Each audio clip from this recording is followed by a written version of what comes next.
Boa noite a todos. Vamos esperar o pessoal chegar. Hoje nós temos um assunto muito especial para falar aqui. A Thaís, Rômulo. Então, o assunto de hoje à noite é até um assunto um pouquinho que a gente vê, que a gente conversa muito aqui, que é sobre saúde da mulher. Vamos ter uma live com duas profissionais excelentes, com formações focadas justamente para isso. E a gente escuta muito falar um mito, que é que a mulher se cuida mais, a mulher cuida mais da saúde. Será que isso realmente acontece? Vocês já pensaram sobre isso? Eu conversei com várias amigas minhas, parentes, ao longo dessa semana, para ver realmente se isso é uma verdade ou se é um mito. Já aceitei a Gisele aqui, estou aguardando ela entrar e a gente vai... Boa noite, Gisele. Ei, boa noite, Amelie. Como é que você tá? Tudo jóia e você? Tudo ótimo.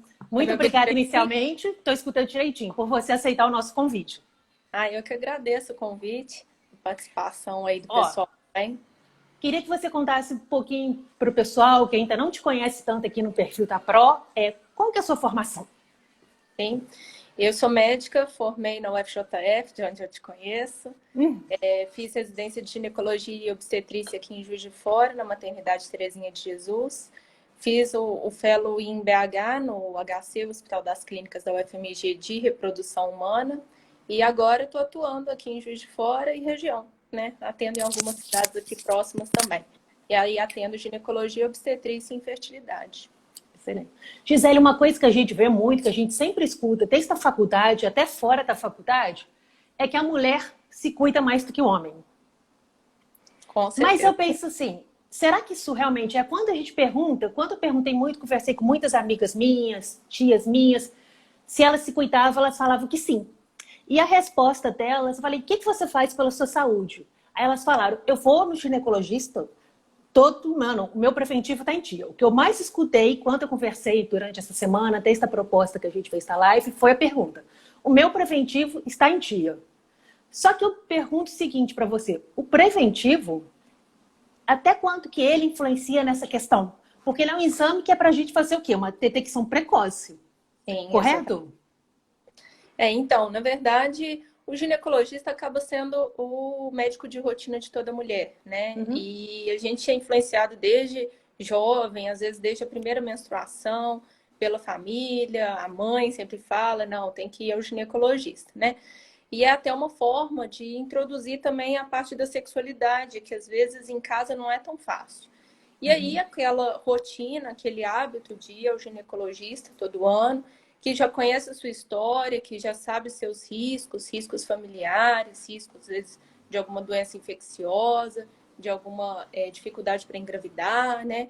Então, todo ano, aquela obrigatoriedade de se fazer o preventivo, que, na verdade, é um rastreamento do câncer de colo de útero, especificamente, né?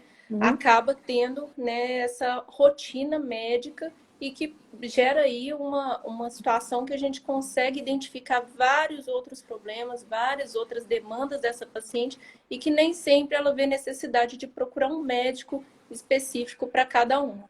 Então, o ginecologista, eu falo que é a porta de entrada, né, de muitos problemas e que a gente tem que ter uma formação clínica, um feeling para identificar muitos distúrbios e para poder ter a conduta correta com essas pacientes de encaminhamento, de referência para outro especialista e para as outras áreas também. Tanto o preventivo como a mamografia, eles são exames muito bons para a gente rastrear precocemente o câncer. Mas e se a gente der um passo anterior?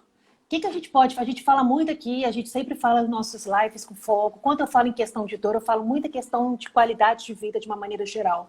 Quando a gente fala em câncer do sexo feminino, essa questão de atividade física, de uma boa alimentação, tem alguma influência na prevenção? Com certeza, Meli. Então, assim, a gente sempre orienta, né, que a paciente mantenha um peso ideal, até para diminuir risco, não só do câncer, outras doenças, hipertensão, diabetes, que também matam muito a mulher, inclusive, né? E o câncer, ele está relacionado, sim, à obesidade, aos hábitos alimentares ruins, aos vícios, né, como o tabaco, o cigarro. Então, com certeza, os hábitos saudáveis de vida, uma rotina saudável de alimentação, de atividade física, é capaz de diminuir esses riscos. Lógico que tem os cânceres que são familiares, né? Que são hereditários, que tem uma carga hereditária. Mas nisso a gente acaba identificando, né, numa boa anamnese, numa entrevista adequada com a paciente, a gente procura saber a história de câncer de mama, de ovário, principalmente, que são muito relacionados a alterações genéticas, principalmente se for em parentes de primeiro grau, antes de 40 anos, e quando aparecem vários familiares mesmo, que a gente começa a chamar atenção para aquela paciente. Então, às vezes, tem que fazer uma investigação até genética, mas de qualquer jeito, mesmo paciente com uma chance genética maior de câncer, ela se beneficia também com a manutenção de uma boa qualidade de vida para a prevenção dessa intercorrência aí. E realmente, né, uma coisa até que algumas pacientes me perguntam é a questão do câncer de colo de útero. O câncer de colo de útero, ele não é definido hereditariamente. E ele tem relação com HPV, que é um vírus exclusivamente da relação sexual, né? Ele só se tem câncer de colo de útero quando você tem contato com o HPV. Então, a resposta a esse vírus, ao HPV, ela depende muito da imunidade da paciente. Então, mais uma vez, a atividade física ajuda a melhorar a resposta dessa paciente quando ela tem contato. A alimentação saudável, né, costuma melhorar essa resposta imunológica da paciente ao vírus quando ela tem contato. E muitas pacientes têm contato ao longo da vida. Até por isso que se vacina todas as meninas hoje em dia, né, de 11 a 13 anos, de preferência, antes mesmo de ter contato com esse vírus, porque ele realmente é muito comum. Então, atividade física, não só alimentação e atividade física, mas também um sono, evitar estresse, né? Essas outras práticas que às vezes saem um pouco na nossa rotina. E essa questão de uma qualidade de vida, da alimentação, da atividade física, do sono, quando a gente tem isso tudo mais ajustado, tem alguma interferência na questão das cólicas menstruais no período? Com certeza também, Amelie. A cólica menstrual ela é comprovadamente aliviada, tá, com a atividade física, né? Fora isso, a atividade física ela aumenta o limiar da dor, então a paciente fica menos sensível, né, para uma dor. Isso você sabe até melhor do que eu explicar para a gente aí. Então, a atividade física ela também vai melhorar a qualidade de vida, porque a gente sabe que a cólica menstrual, né, dentro do normal que a gente fala, ela pode ser um pouco limitante também. É aquele dia que a paciente às vezes não quer nem sair de casa, né? É desconfortável, precisa às vezes usar alguma medicação. Então, uma atividade física que ajuda nesse relaxamento dos espasmos uterinos, né? Pode ajudar bastante a diminuir essa dor, esse desconforto aí frequente. E é mensal, né, Amelie? Então, E é mensal. a paciente que tem cólica, que tem esse desconforto, né? O problema é que não é uma vez ou outra, é todo mês. Lógico que a gente tem também outras coisas para poder lançar a mão. A própria medicação anticoncepcional pode influenciar, né? A grande maioria reduz muito a cólica. Em alguns casos, deixar sem menstruar também é indicado, né? E eu acho que até a Simoninha aí, né, que vai vir logo após para falar para a gente, tem várias coisas que o pessoal da fisiopélvica pode ajudar para poder aliviar esse desconforto. Não, justamente, você falou a questão da atividade física, eu converso muito isso com os meus pacientes. Porque o que acontece? A gente tem a transmissão do impulso doloroso da periferia até o cérebro. Quando você tem essa transmissão do impulso, a gente tem o quê? O cérebro ativa a via inibitória da dor, que faz toda uma liberação de neurotransmissores que ela pega o estímulo doloroso e diminui. E justamente tem algumas patologias, principalmente ciclo menstrual e a própria questão da endometriose, que a gente sabe que tem respostas muito boas com a questão da atividade física. E fora com a dieta também. A gente vê tanto para enxaqueca, que é uma coisa que muito comum, que aparece no período pré-menstrual, tanto como a própria endometriose, a gente vê muito uma associação da dor com dietas específicas para isso. Sim. E até a questão da endometriose, Emilia, é até importante chamar a atenção, porque assim, no consultório eu atendo os pacientes jovens, né, que tem muita queixa de cólica menstrual, às vezes já passou ali os 2 primeiros anos da menarca, que é a primeira menstruação, e continua com cólica, apesar do ciclo já estar mais regulado. Então, assim, essas pacientes normalmente não têm endometriose, né? É uma preocupação que aparece muito. Ah, será que eu já estou com endometriose com 15, 16 anos? Mas a gente sabe que a cólica intensa e o fluxo aumentado, que é muito comum nessas pacientes, são fatores de risco para a endometriose. Existe uma teoria que a endometriose seria causada por um fluxo retrógrado da menstruação, descer pelo colo do útero, até por conta dos espasmos intensos, esse fluxo refluiria pelas trompas uterinas. Então, isso acaba sendo um fator de alerta. Não fala, ah, não, cólica é normal. Se é uma coisa limitante, que tem que usar medicação com frequência, né? Às vezes medicamentos cada vez mais fortes, mais potentes para essa dor, a gente tem que chamar a atenção, né? Que a gente sabe que a endometriose é um problema muito frequente hoje em dia. As mulheres estão ficando muito tempo menstruadas, muito tempo sem engravidar, justamente pelo planejamento familiar. E isso contribui, né, para o aumento, para o aparecimento. E a gente tem que saber aí identificar e poder orientar essas pacientes o que pode ser feito. Justamente, inclusive, apareceu até 2 comentários sobre isso, de pessoas com cólica intensa e fluxo intenso. Que elas questionaram até sobre essa questão de medicação. Na verdade, assim, quando é uma coisa recorrente, né, que não é tão infrequente, até 3 meses no ano a gente pode ter de fluxos irregulares, né, até por ter ciclos anovulatórios. Mais do que isso, uma paciente que tem desconforto, todo anticoncepcional pílula, seja todo anticoncepcional hormonal, seja pílula, seja de urina, seja injetável, ele é capaz de diminuir esse fluxo. Diminuindo o fluxo, muitas vezes diminui o espasmo uterino, a cólica menstrual associada a ele. Então, assim, é um tratamento, né?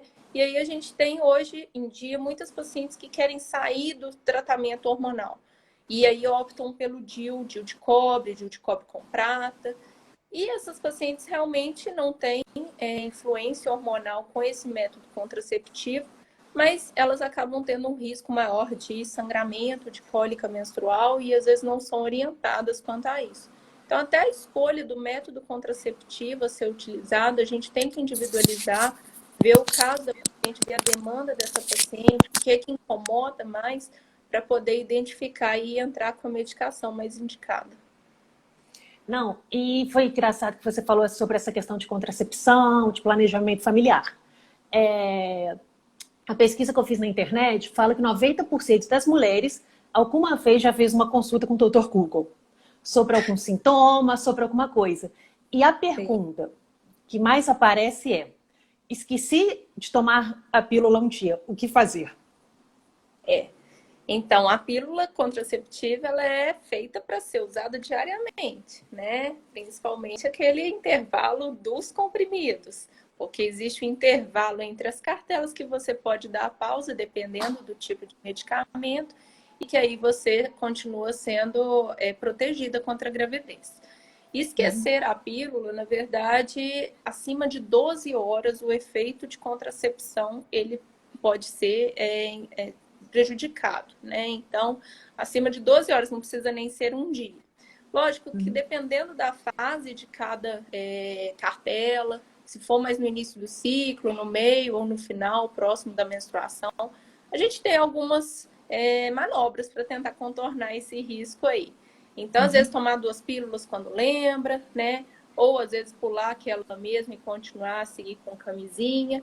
A questão é que, realmente, a eficácia contraceptiva ela fica prejudicada.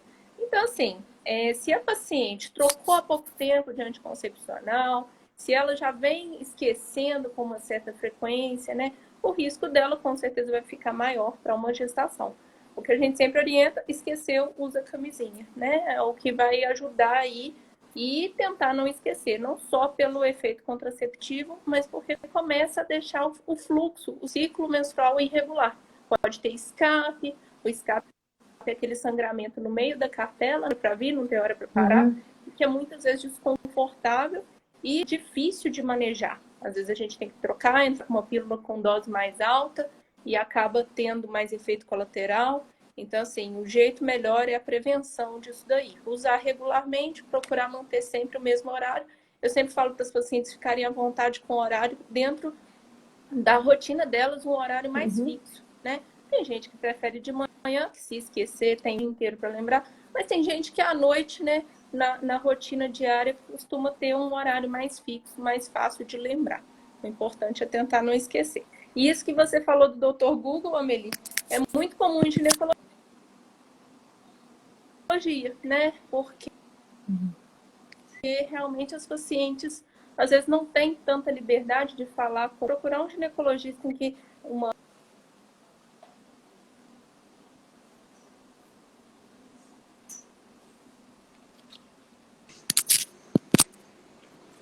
Me vendo? Tô vendo. Só cortou seu som um pouquinho para mim, mas já voltou. Então, voltando. Então, aí é importante que tenha confiança no ginecologista, que tenha uma liberdade de poder falar, para poder tirar as dúvidas, para que ela não seja prejudicada e se oriente sempre pelo Dr. Google, que muitas vezes dá algumas indicações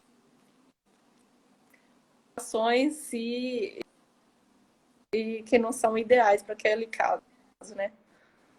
Não, inclusive uma pergunta ainda dentro desse tema que apareceu aqui foi o seguinte: esqueci meu anticoncepcional nesse ciclo, nesse mês. Se eu tomar certinho, no próximo mês eu já estou protegida?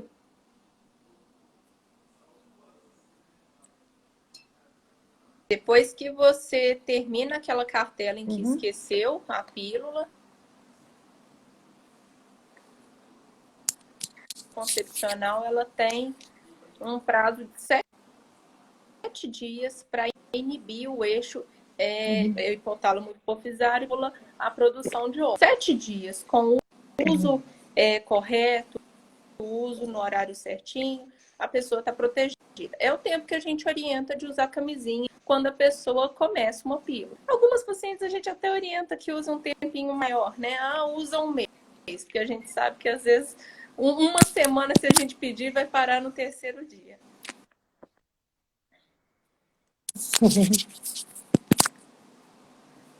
E acho que cortou o seu áudio um pouquinho. E outra coisa que eu acho que vale a pena a gente lembrar muito, Gisele, é a questão seguinte: a gente está falando muito aqui de proteção.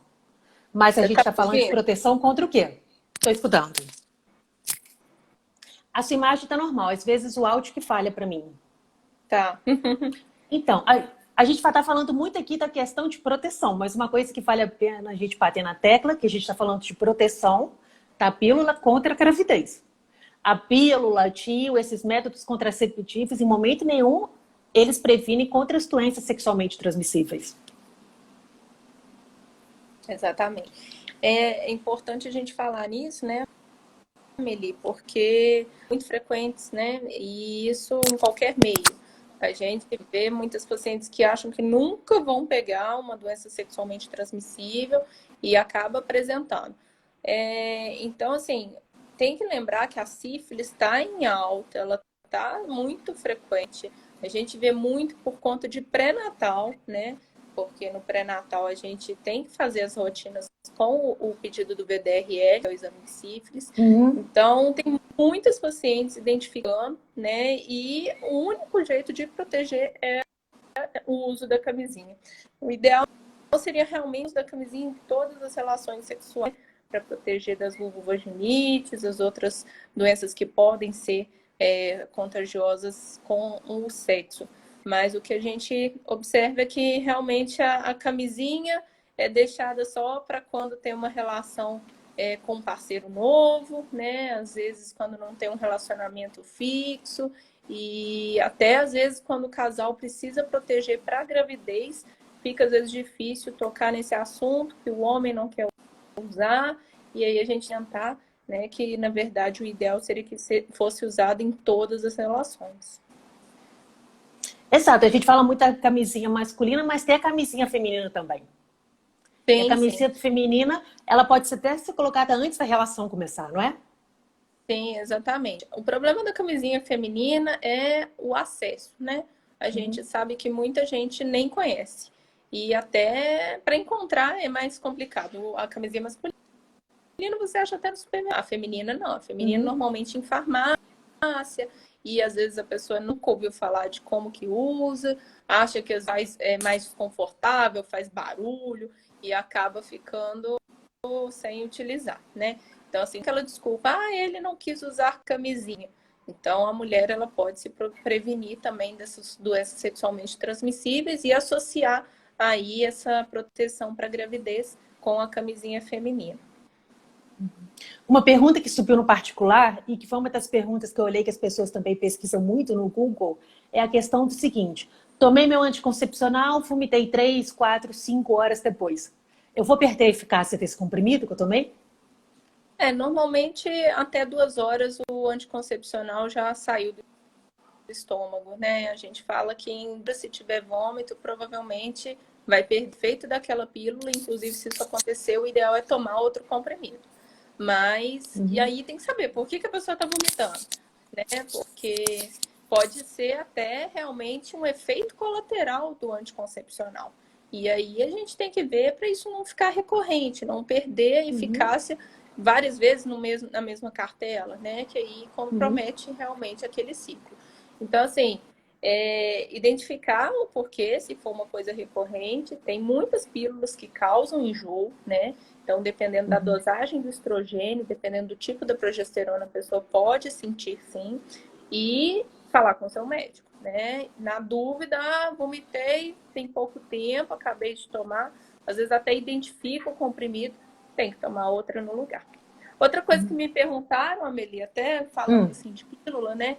Que eu acho que é muito importante, que aparece muito também na rotina de consultório, é a questão de ter que parar pílula anticoncepcional depois de anos de uso, né? O que eu oriento as pacientes? As pacientes sempre acham, já tem muito tempo que eu uso, quero trocar.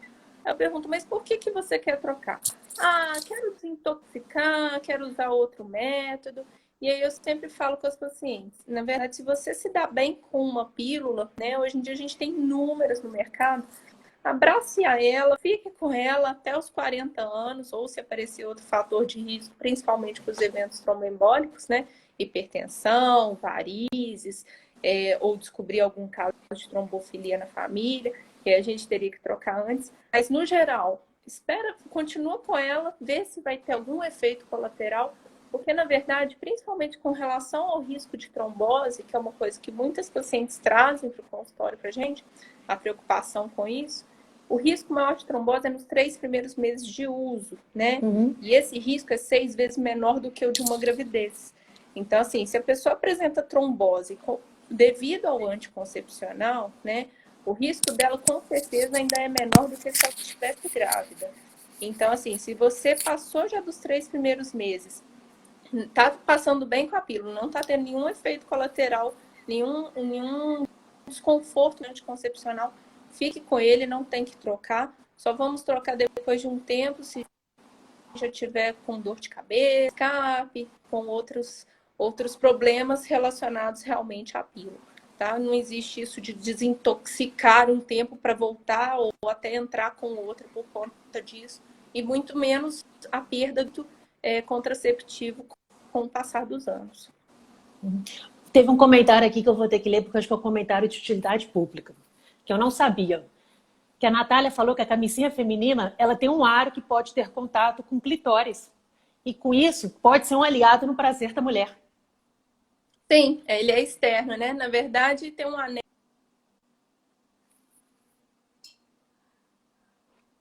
na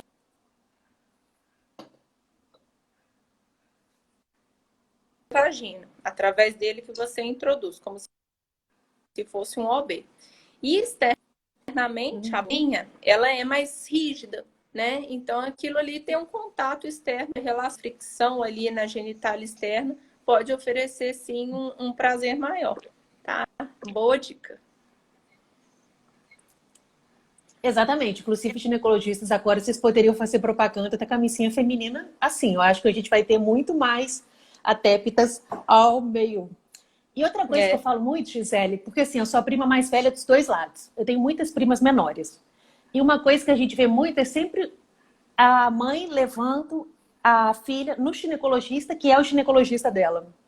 E às vezes eu tive assim, minhas primas relataram muito isso. Ah, eu queria ir na outra, eu queria ir na ginecologista da minha amiga que falou que é bom, eu queria ir na ginecologista que eu conheci. Eu falo muito isso com elas. Ó, quem escolhe o ginecologista é a mulher. Quem escolhe o meio de parto, se é cesárea normal, é única e exclusivamente a mulher. Eu falo muito com elas, vocês têm que olhar para o... Porque eu sempre conversei muito essa parte de educação sexual, método contraceptivo com elas desde pequena. Você tem que pensar que o ginecologista é o médico que vai virar sua amiga. Porque é a médica que você tem que sentar e você não pode ter nenhum pudor para perguntar qualquer coisa ou para expor qualquer coisa da sua vida.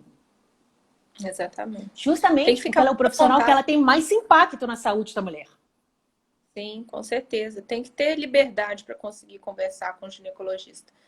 Tem muitas pacientes nossas que falam: ah, minha mãe me chamou para ir no ginecologista dela e eu não quis.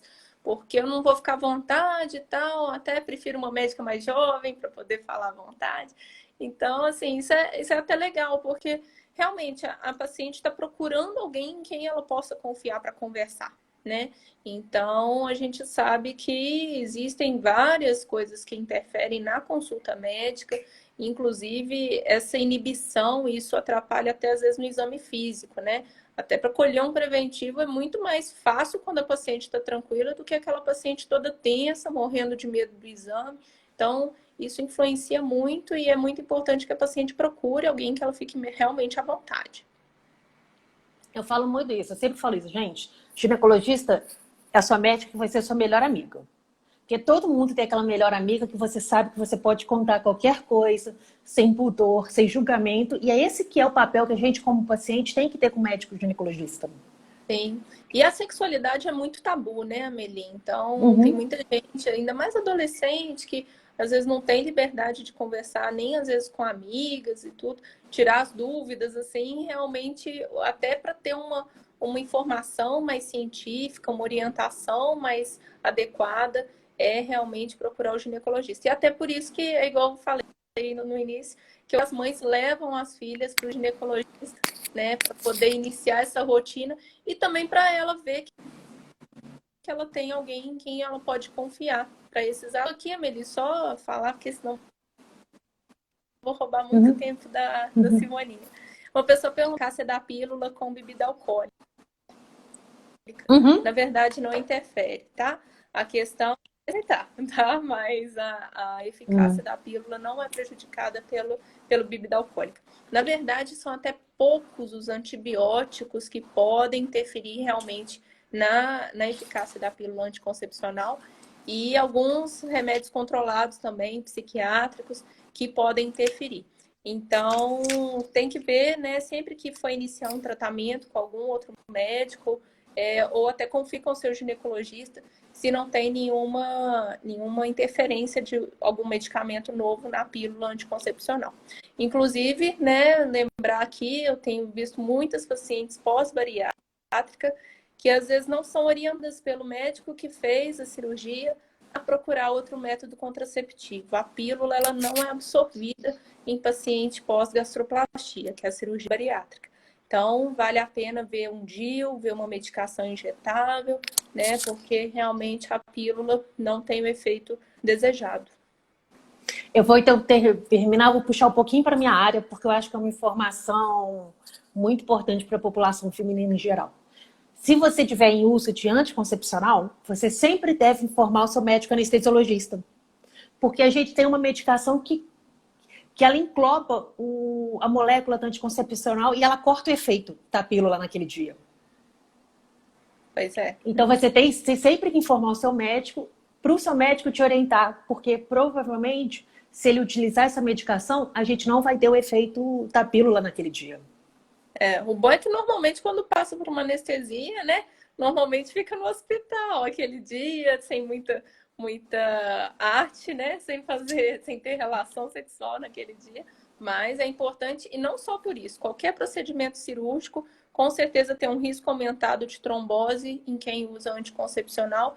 Ele isoladamente não indica alguma alguma intervenção, medicamento para poder evitar a trombose. Mas se for uma paciente mais gordinha, se for uma paciente com variz, se for uma cirurgia maior, vale a pena, às vezes, usar até um anticoagulante para diminuir esse risco. Tá. A última pergunta para fechar aqui, porque sobre uma pergunta aqui de cunho muito importante, que é a questão do seguinte, se a população de casais homoafetivos do sexo feminino, se elas precisam de tomar cuidado com doenças sexualmente transmissíveis pelo fato de não ter penetração. Na verdade, as DSTs não são relacionadas só à relação entre homem e mulher, né? Existem várias doenças que a gente consegue ter o risco de contágio através do sexo oral, através, às vezes, de compartilhamento de objetos. Então, a gente sabe que existe o risco, sim, né? Herpes, por exemplo, é muito comum a gente ver. Até outras doenças, como sífilis, AIDS, gonorreia, hepatites. Lógico que o HPV em si tem um risco pouco menor, mas de qualquer forma é indicado que essas pacientes também façam preventivo normalmente todo ano, né? E tenham essa orientação com relação ao risco de DST, né? Gisele, a conversa está ótima, mas eu ainda tenho que receber a Simoninha aqui. Queria te agradecer muito. Invadir um pouquinho o espaço dela. Isso, vou deixar você encerrar para poder chamar a Simone. Tá, joia. Simone, um beijo, obrigada aí pelos minutinhos a mais. Amelie, obrigada pelo convite, a Pro Esporte também, ao pessoal. Qualquer coisa, eu estou sempre às ordens, tá?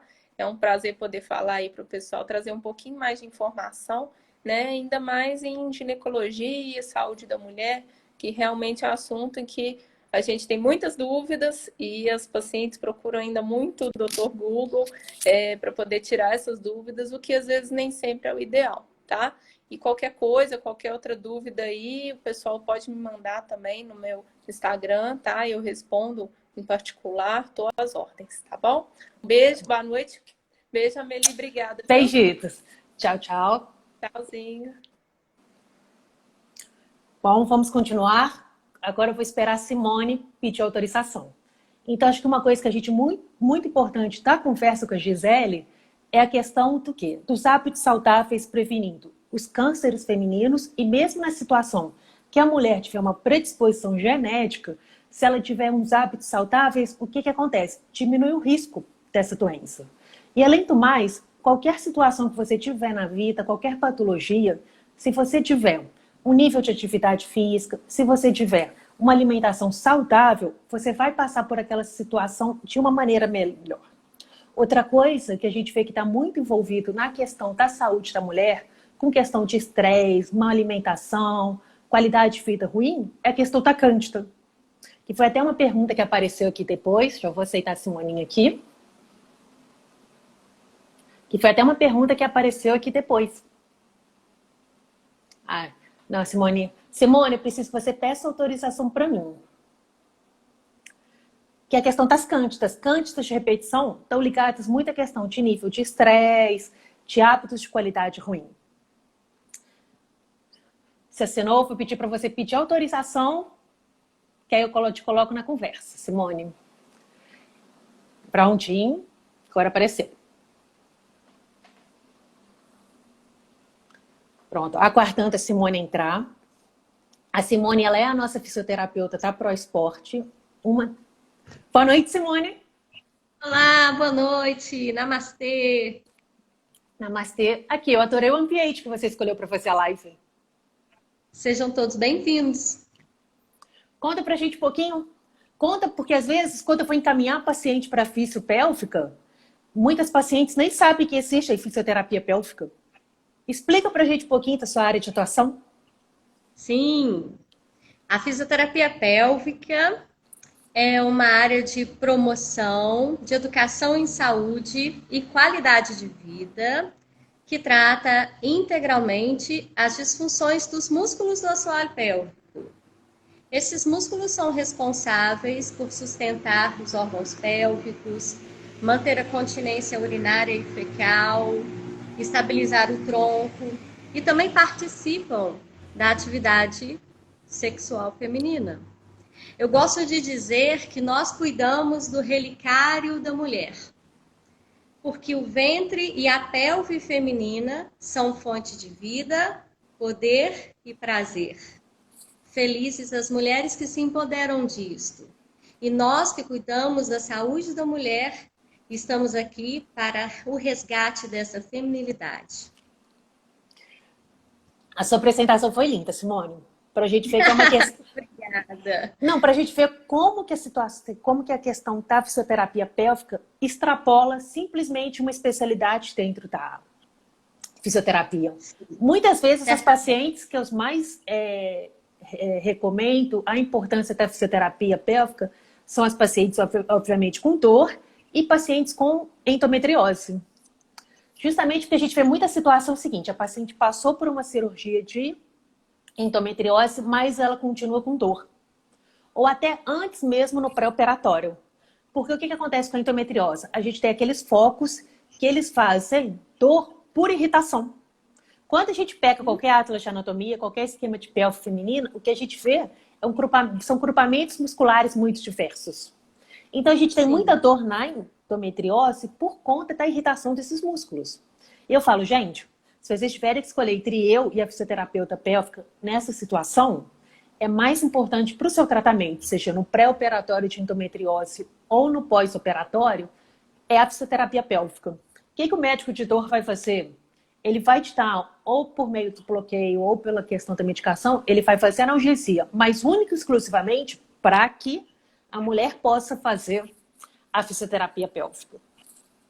Sim. Quando eu falei sobre essa definição, eu tomei como minha, porque eu acho que em 2020 a gente não pode pensar na fisioterapia só na reabilitação.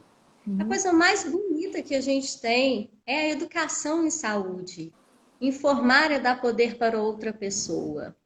E quando você fala da cirurgia de endometriose, nós sabemos que a intervenção fisioterapêutica pré-cirúrgica diminui as dores no pós-cirúrgico. Quando você fala da endometriose ou quando eu recebo uma paciente, eu lanço o meu olhar e a minha atenção sobre 3 pilares. A respiração, porque eu tenho para mim que quem não respira bem não vive bem. A competência abdominopélvica, que é a capacidade de a mulher contrair, ativar corretamente os músculos do assoalho pélvico e da faixa abdominal, e a mobilidade de quadril. Eu também gosto de dizer que quem perdeu a mobilidade do quadril, perdeu a ginga da vida. As pessoas estão enrijecendo nesses conceitos. E aí, quando eu recebo essa mulher com endometriose, eu vejo que ela tem disfunções respiratórias, um padrão respiratório alternado, mais ansioso, curtinho. Isso aumenta a pressão intraabdominal, pode gerar uma dor visceral. E eu ainda nem cheguei na abordagem do assoalho pélvico. E certamente eu vou encontrar alguns pontinhos gatilhos, evidenciando uma hipertonia, a dor durante a atividade sexual. E como a gente trabalha isso? A fisioterapia pélvica é muito rica. A gente pode trabalhar com os recursos manuais, recursos instrumentais, consciência corporal e movimento. Então, a gente tem uma estratégia enorme para abordar essa paciente. Não, você falou sobre consciência corporal. Consciência corporal Sim. É uma coisa que é muito importante. Extrapolando até um pouquinho essa parte de dor, endometriose, mas quando a gente passa para a questão da sexualidade. A consciência corporal, conhecimento do seu corpo, a autonomia da mulher, até para a busca do prazer, é uma coisa muito importante. Quando a gente fala em sexualidade, a gente não fala só a questão do ato sexual. Se vocês olham a definição de sexualidade, é uma coisa muito mais ampla. E a fisioterapia pélvica é, sem dúvida, um dos pilares que a gente tem para trabalhar essa parte com a mulher. Sim, eu costumo dizer que a palavra para abordagem da sexualidade é conexão. Essa abordagem, esse acolhimento, ele deve ser sempre muito respeitoso, gentil, liberto de crenças, preconceitos e julgamentos. A sexualidade é a forma com a qual a pessoa se relaciona com o mundo, oferece e recebe amor, instinto, desejo.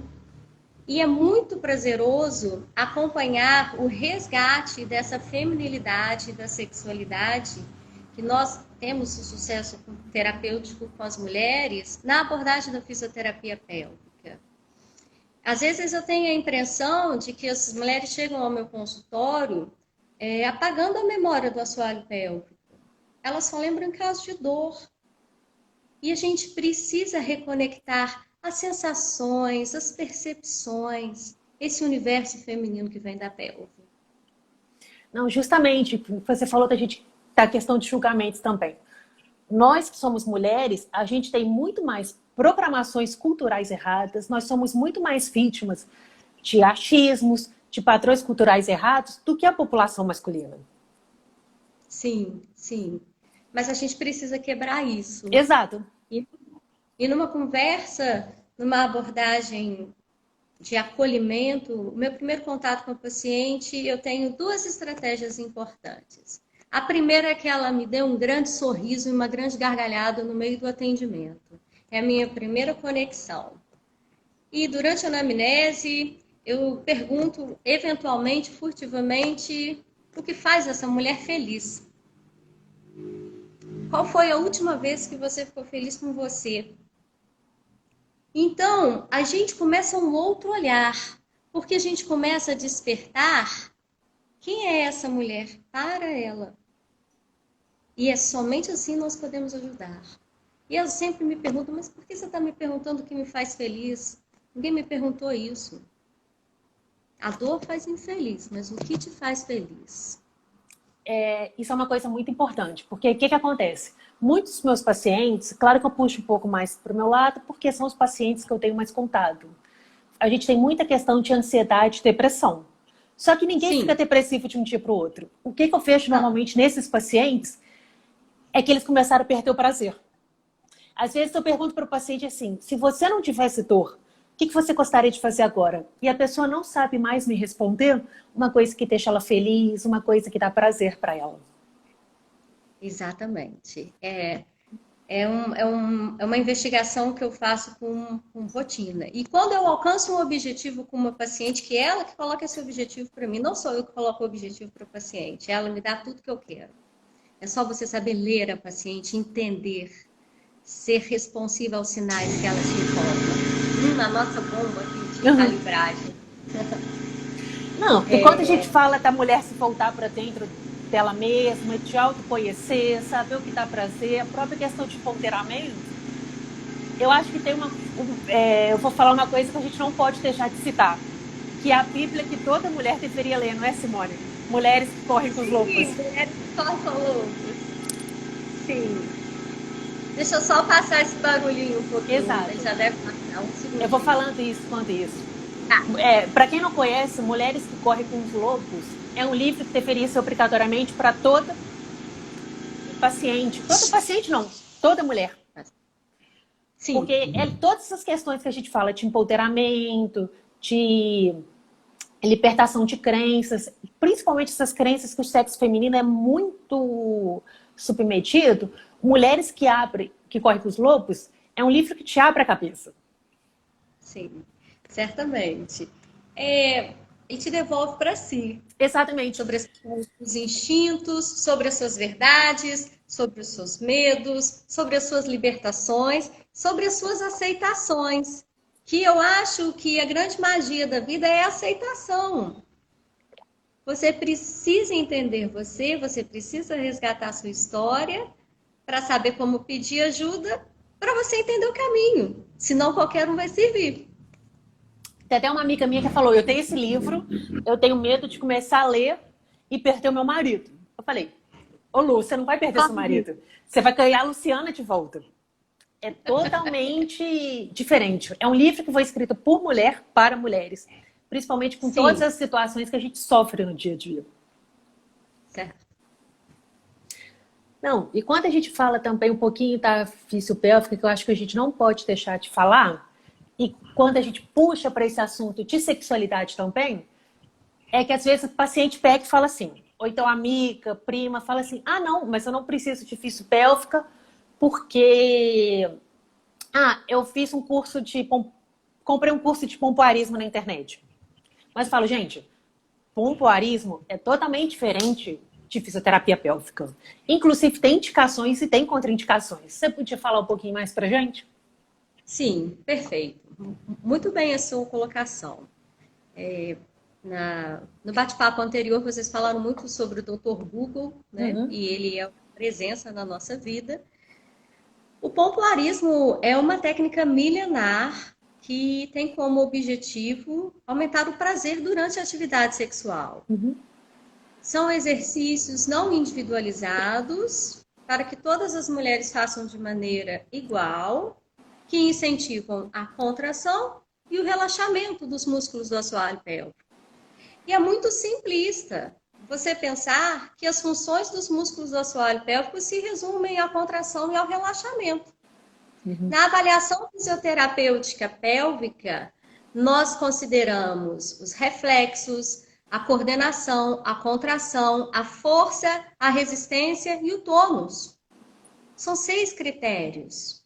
E, além disso, a sinergia dessa ativação com os outros sistemas orgânicos, com as pressões intraabdominais, com a respiração, com a postura. E aí a gente começa a entender que a fisioterapia pélvica é muito mais complexa e integrativa. Uhum. E o pompoarismo não é para todo mundo. Ele pode, sim, agravar ou deflagrar algumas disfunções dos músculos do assoalho pélvico. Antes de fazer o pompoarismo, você deve consultar uma fisioterapeuta pélvica para ela te orientar se você pode ou não, em que momento você faz isso. Eu acho isso realmente um ponto muito importante da sua observação. Justamente. Não, nós não resistimos, doutor Exatamente, Samuel. o Samuca falou aqui que a gente não resistiria para aportar o assunto. Realmente, porque a gente vê muito isso, e às vezes a gente vê até as banalizações de certas técnicas que muitas vezes são vendidas como exercícios de fisioterapia pélvica. Sim. Só que não é. Uma coisa é você fazer um curso na internet e a outra coisa é você passar pela avaliação de uma fisioterapeuta pélvica para ver justamente o que você tem que aprimorar. Sim.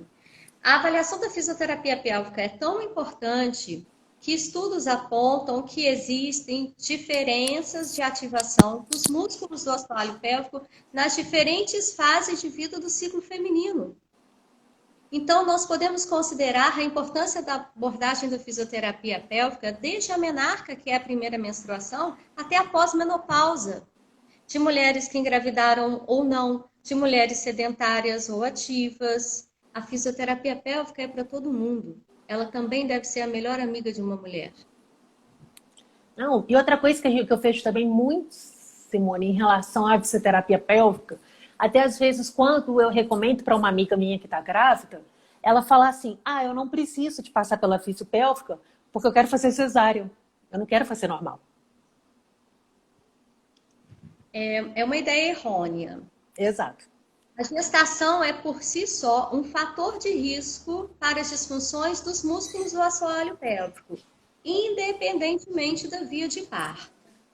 No programa Pró-Gestantes, todas as mamães passam por uma avaliação fisioterapêutica pélvica e são acompanhadas com exercícios individuais, já pensando na prevenção da diástase patológica, que é o grande temor das puérperas neste momento. E quando essa puérpera tem autorização médica para retornar às atividades e ela já se sente mais segura e os cuidados com o bebê em casa já estão mais tranquilos, ela retorna para mim. Então, antes de iniciarem, de retornarem à atividade física, elas fazem a reabilitação abdominopélvica. Se a gente entender como é que isso é importante, a gente sabe que lá na frente a gente vai estar falando na prevenção de incontinências, de diástase. Por que será? É uma pergunta que eu coloco para vocês, é uma pergunta para reflexão. Por que será que a diástase está aumentando tanto? E justamente, Simone, você está fazendo um trabalho agora muito importante com diástase também, não é? Sim, sim. A diástase gestacional, ela é fisiológica. Por volta da 35ª semana gestacional, toda mulher vai ter uma diástase gestacional.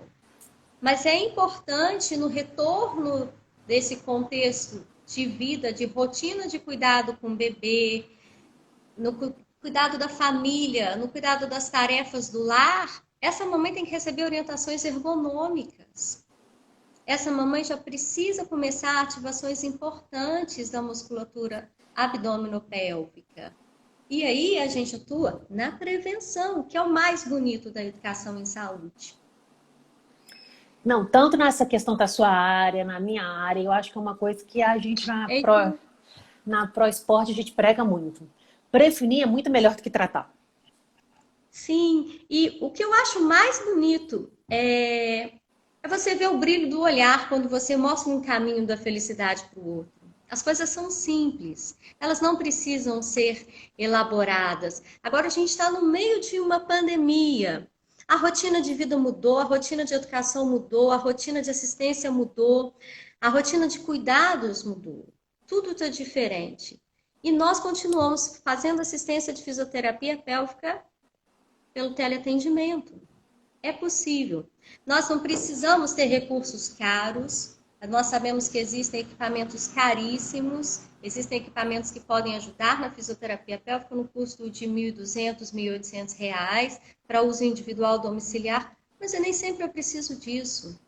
É fácil a gente lembrar de uma coisa que eu reforço aqui com vocês.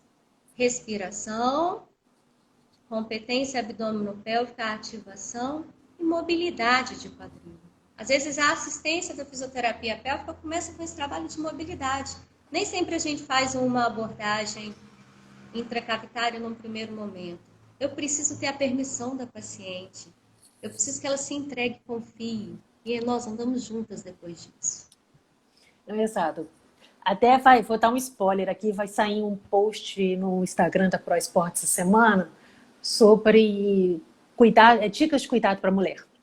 Claro que eu falei a questão de a gente acompanhar o ginecologista regularmente, que é claro que é um pilar, mas duas coisas que eu falei foi o seguinte.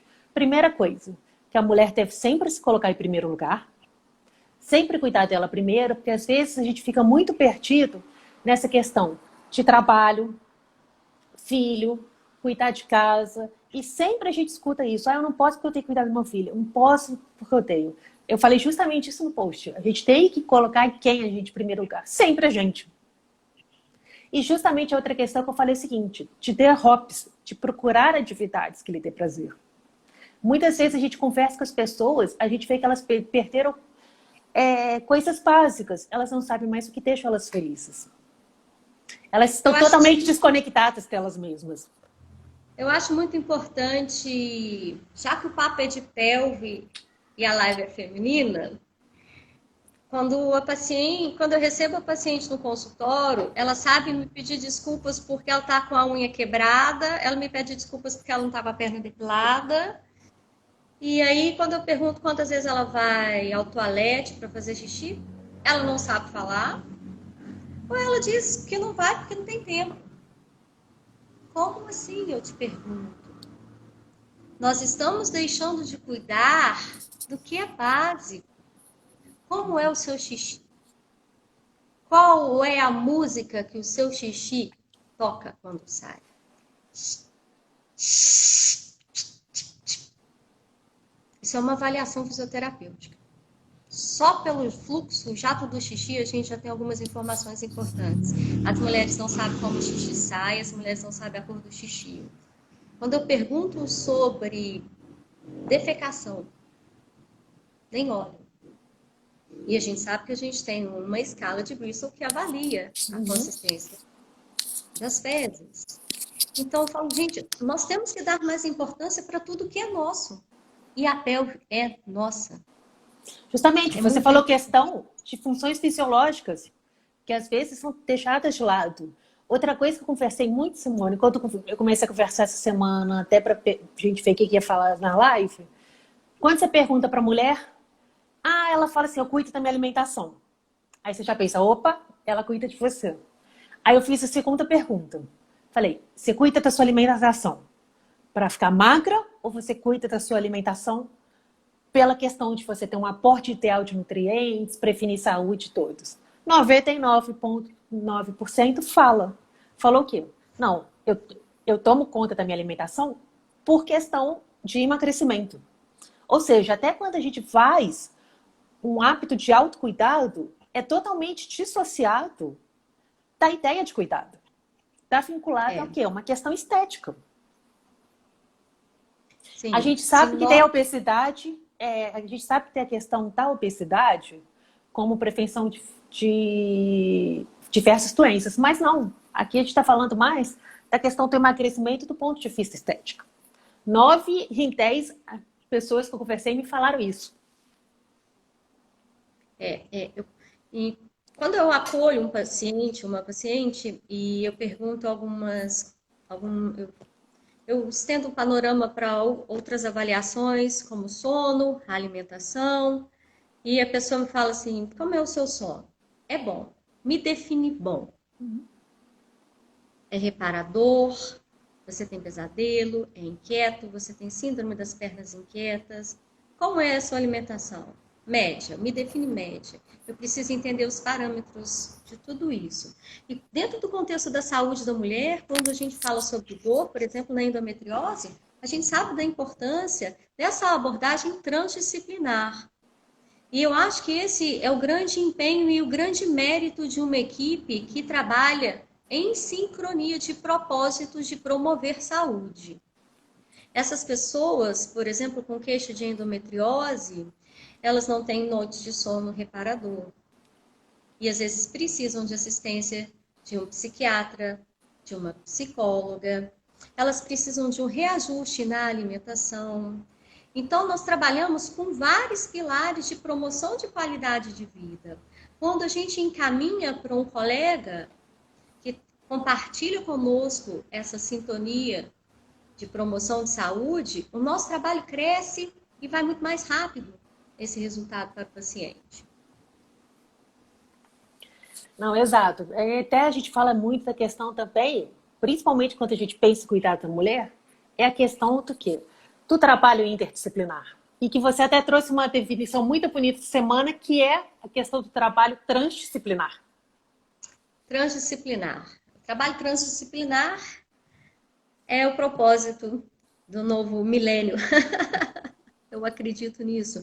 E quando a gente fala no trabalho transdisciplinar, eu entendo que a ProEsporte tem esse grande mérito, não só pela equipe grande que a gente tem, mas a gente tem uma equipe lá fora também. Dos profissionais que comungam a nossa ideia de promoção de qualidade de vida, de prevenção de doenças. É isso que a gente quer. É essa nossa mensagem final, é esse nosso propósito em educação e saúde. E outra coisa também, Simone, que você está pesquisando muito, que eu sei que toda hora você me manda os congressos que você está, os simpósios online, é a questão da abordagem fisioterapeuta na população GLBTQ. Sim, sim. Eu não gosto de nada que é simples, eu gosto de olhar para o detalhe, eu gosto de tudo que desafia, eu gosto de tudo que é diferente, eu gosto de quebrar a rotina. Esse é um assunto realmente que eu estou estudando muito. É um dos projetos que eu tenho, eu não posso falar muito esse nome, projeto, porque eu tenho... Não, então a gente deixa esse de secreto, então. Inclusive, o Instagram já avisou a gente que coloquei a Gisele aí pra gente fechar a live das 3. A gente tem um minuto para encerrar. Eu acho que podia encerrar com a presença da Gisele também. Infelizmente, o Instagram não permite, mas tinha que fechar com nós 3. Simone, queria te agradecer muito. Foi uma honra estar entre vocês. E Namastê. eu queria que você deixasse uma mensagem final para todos que assistiram a live com a gente. A mensagem? Uhum. Encontre o que faz você feliz. Não passe um dia da sua vida sem rir. Mantenha sempre uma conexão de pleura livre e pelve solta. Aprenda a respirar e a rebolar, porque é o que a vida está pedindo da gente. Namastê. Muito obrigada, Namastê. Simone. Boa noite a todos. Tchau, boa noite. Tchau, tchau.